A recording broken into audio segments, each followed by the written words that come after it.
I'm at the new Port Dock railway station and couldn't be more excited because this is really going to bring people into the heart of the port better than ever.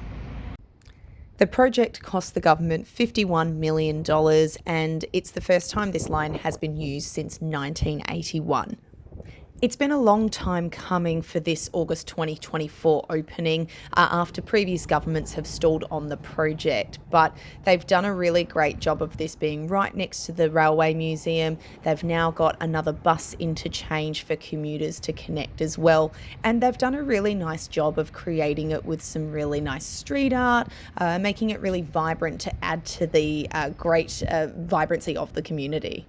So the new line is only one extra stop. It used to be a spur line, but it was closed for a really long time, and now they've refurbished it to bring people into this section of Port Adelaide, where they now have the option between this and the remaining Port Adelaide railway station.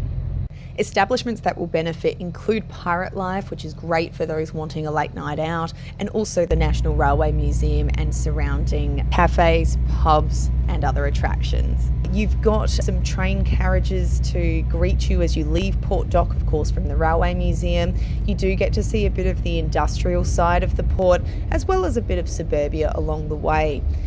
From Port Dock Station, you also see the Aviation Museum. It only takes about 3 or 4 minutes to actually reach the next stop, which is the Alberton stop. This, of course, then connects people through to the city.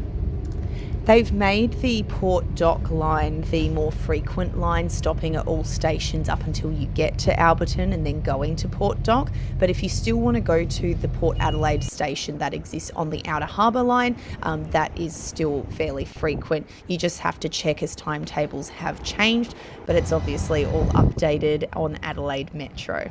Doors closing.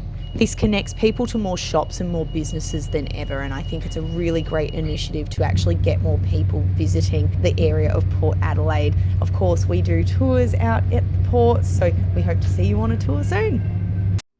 Thanks for watching. We have multiple tours and services which you can find more information about by visiting our website, flamboyancetours.com.au.